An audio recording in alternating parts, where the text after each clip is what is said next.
14 जून दिन रविवार अचानक एक खबर आती है कि सुशांत सिंह राजपूत बॉलीवुड के बहुत उम्दा कलाकार उन्होंने आत्महत्या कर ली। और फिर पता चलता है कि वो अवसाद से जूझ रहे थे, डिप्रेशन से जूझ रहे थे। यह कोई पहली घटना नहीं है और शायद ये कोई आखिरी घटना भी ना हो कि सेलिब्रिटी, कोई भी बड़े व्यक्ति डिप्रेशन में आकर आत्महत्या कर लेते हैं। न कि सेलिब्रिटी बल्कि आम जनमानस भी इस मानसिक रोग से जूझ रहे हैं। दरअसल डिप्रेशन एक ऐसी चीज है, एक ऐसा रोग है जो मजाक नहीं है, पर जिन्हें होता है उनका मजाक जरूर बनता है। साल 2020 में एक रिसर्च हुई थी, उसके मुताबिक 20% भारतीय डिप्रेशन या किसी मानसिक डिसऑर्डर के शिकार हैं।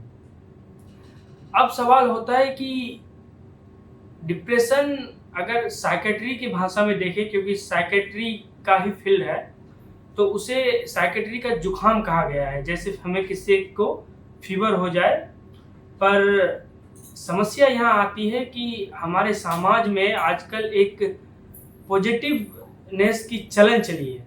किसी भी चीज़ के बारे में पॉजिटिव सोचो, पॉजिटिव करो। अगर कोई व्यक्ति आपसे आके कह रहा है कि वो परेशान है, उसके विचार उन्हीं के खिलाफ काम कर रहे हैं, उसे अकेला रहना अच्छा लगने लगा है, उसे जीने की इच्छा नहीं होती, आत्महत्या के विचार आते हैं, तो हम अक्सर उन्हें कहते हैं कि तुम्हें कुछ नहीं हुआ है, दौड़ लगाओ, योग करो, एक्सरसाइज करो, तुम ठीक हो जाओगे। और वहीं अगर हमारे शरीर में कोई रोग हो जाता है, अगर हम लें कि अगर हमें बीपी हो जाती है या हमें शुगर हो जाता है और उसकी गोली कोई जीवन भर खाता है, तो हम उसे ये नहीं कहते कि तुम बंद कर दो, तुम योग करो, एक्सरसाइज करो या तुम ठीक रहो। सवाल ये है कि जिस तरह से शरीर में कोई रोग हो सकता है, उसी तरह से मन में भी, मस्तिष्क में भी कुछ बीमारियां हो सकती है। ये बिल्कुल सामान्य है और ऐसा बिल्कुल भी नहीं है कि जिसे डिप्रेशन हो जाए, जिसे इंसोमेनिया हो जाए, जिसे एंजाइटी डिसऑर्डर हो जाए, वो कोई कमजोर व्यक्ति है। दरअसल डिप्रेशन के मरीजों का संघर्ष ये होता है कि हम सबसे पहले स्वीकार ही नहीं कर पाते कि हमें कोई समस्या भी है, क्योंकि एक तो भारत में मनोचिकित्सक की बहुत कमी है। रिसर्च के मुताबिक हर भारतीय में से 7 में से 1 व्यक्ति इस रोग से पीड़ित हैं। डिप्रेशन के एपिसोड्स के कारण कुछ भी हो, चाहे वो जीवन में कोई बड़ी हानि हो या प्रेम में मिला धोखा हो या बहुत ज़्यादा इमोशनल मिसकैरेज हो या कुछ भी हो, पर इस स्थिति में मनुष्य खुद को संभाल नहीं पाता है और खुद को अकेला महसूस करता है।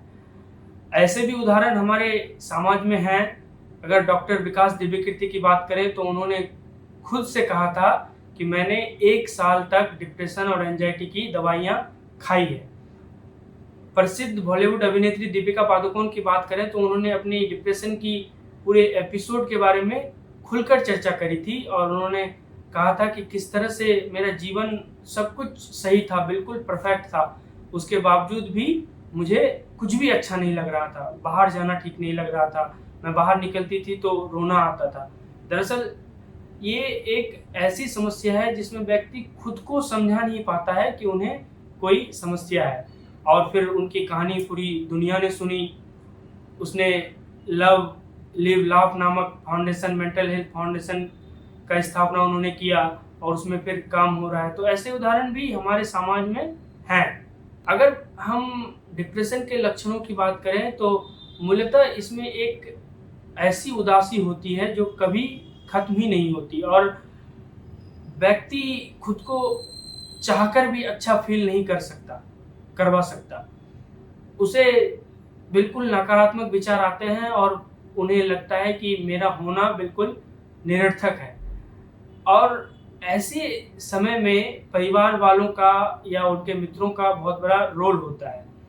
दरअसल अगर कोई व्यक्ति आपके पास आकर ये कहे कि मुझे बिल्कुल लो फील हो रहा है, अच्छा नहीं लग रहा है, तो उसे कृपया ज्ञान देने न लग जाएं, उनकी बातों को सुने। अगर हम इन सारी चीज़ों को देखते हुए हमारे समाज में जिस तरह से रिसर्चों के मुताबिक तो ये भी पता चला है कि पुरुषों से ज़्यादा महिलाएं अधिक डिप्रेस्ड हैं, तो हम शायद उन्हें संभाल सकें और जितनी ही ज़रूरी हमारी फिज़िकल हेल्थ है उतनी ही ज़रूरी हमारी मेंटल हेल्थ भी है। हमें मानसिक रूप से भी, इमोशनली, स्पिरिचुअली उतना ही स्वस्थ रहना है जितना हम अपने शरीर का ध्यान रखते हैं।